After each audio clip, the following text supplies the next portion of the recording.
Here in Gran Turismo 7, instead of focusing on adding things that will make the game more fun, we like to change the physics every 2 or 3 months, even if there's nothing wrong with them in the first place. And while you can argue the current iteration of Gran Turismo's physics engine is the most realistic one that we've had, there are still some major issues with certain cars when tuning is introduced, especially related to the ride height and the car clipping into the ground, until I did a little bit more digging and research. And today I'm going to be talking about the phenomena which is bottoming out, and how you can optimize your setup to get your car as low as humanly possible, which will provide you with extra speed. I feel like this is a very helpful video for some of the more advanced players who run into this issue often. Many of the update cars that have been added over the last couple years suffer from this major issue. If you guys do enjoy this video and or find it helpful, I would appreciate if you leave a like, comment, and subscribe. I do spend a lot of time making these, so getting them out to more people would be fantastic. Without further ado, let's get into how to stop your car from bottoming out. So what is bottoming out? This could happen in high-speed corners, low-speed corners, but especially in corners with some sort of elevation change, where you turn the wheel or the controller and the red dot in your steering trace doesn't continue turning. It basically feels like the wheel locks up and doesn't allow you to get full rotation going into the corner. What will often happen then later, you will regain control of your steering, it will snap immediately in one frame all the way to the left or to the right, and it will unsettle the car, causing you to have a spin or a sideways moment. This feeling is very obvious when you experience it. This is mostly due to the car being set up way too low on its ride height. With that being said, running a low ride height is an extremely fundamental, important part of getting more speed out of the build that you're working on. Having to monster truck cars or run them at a higher ride height than what might be optimal is number 1, hurting your straight line speed, number 2, hurting your downforce levels, and number 3, in the case of rear ride height, you're hurting your traction coming out of lower speed corners. So what if there was a way to avoid bottoming out without having to raise your ride height so unbelievably high? Now don't get me wrong, not every single car is capable of running slammed. There are cars that are on the fringe of being able to run slammed but are experiencing bottoming out where you only have to raise them a little bit, and then there's certain cars where you have to raise them a lot. So here in the tuning sheet, I'm actually driving the Lancer Evolution 3. This is a car that struggles with bottoming out issues despite having very high default ride heights. Now this car isn't quite as egregious as some other cars. You can actually take some of the corners in this car while you're bottoming out, and the car will maintain control. With that being said, in the Trial Mountain S's here in particular, I'm losing a lot of speed due to the steering feeling like it's very notchy and the car is not getting full rotation at all times. Now what is actually happening behind the scenes here has nothing to do with the bodywork or anything dragging against the ground. It's actually the fender that's running into the front tires as I'm trying to turn into the corner. So with that knowledge gained, why is this important? It means that any changes we can make to the positioning of the tire based on a suspension setup or part selection can influence whether or not this car decides to bottom out. This setup here on the Lancer Evo 3 is a setup that I used to run on this car to avoid it from bottoming out. As you can see, I've had to raise the ride heights quite a bit, which once again has all of those attached downsides that I mentioned earlier. I'm running a slightly lower front roll bar, a little bit lower natural frequency, the rear is maxed. It's a pretty basic standard setup that I like to run. Now the first thing that you should do when you're running a car that is susceptible to bottoming out is to fully stiffen the front natural frequency. This makes the car far stiffer and makes it so that the wheel doesn't move around as much in the wheel arch, leading to a situation over a bump or a crest where the tire may end up running into the fender. I find running a much stiffer front natural frequency does help a lot in the bottoming out category. Another thing I like to change to is actually the front camber angle. Now if you think about it, it makes sense. When you have a tire that's completely flat against the ground, that is the shortest that tire will be. Now when you take that tire and angle it in a way where the inside edge is the part that's predominantly touching the ground, you are now making the outside edge of the top part of the tire a lot taller, resulting in a higher probability that tire is going to run into the fender. Therefore, I like to run a lot lower of a front camber than what I normally would run. Maybe not nothing, but definitely lower than what I would normally run. I've moved this one from 1.8 to 1.0, and these two changes alone can definitely make a small difference in trying to not bottom out. I would say now I could probably lower this car's front end down to about 145 and the rear down to 160 and not really experience any major issues. But there is one final change. Whenever you run into a car that has a bottoming out issue where you can't run the car as low as you'd like, there's one major thing that you should do, and it is not even in the tuning menu to begin with. Now in a video that I made a long time ago detailing the wide body as well as the wide offset, I said that the best performing option is the wide body with a custom rim with the wide offset. With that being said, on cars that bottom out, you do not want to run the wide offset. Now there is a small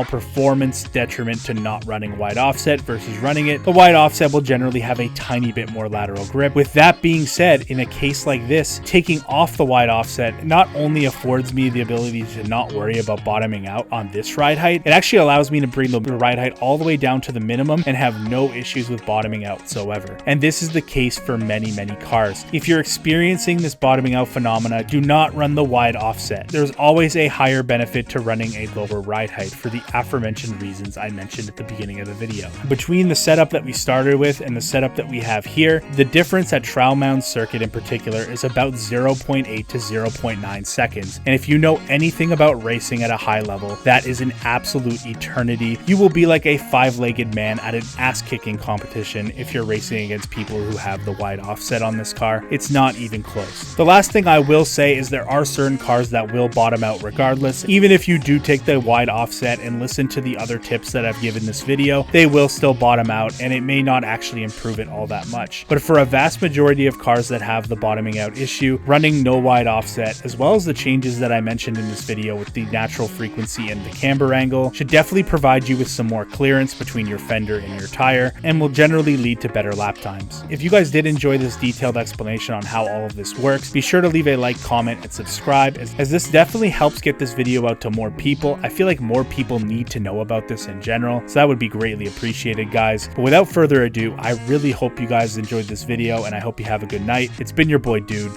and I'm out. Peace.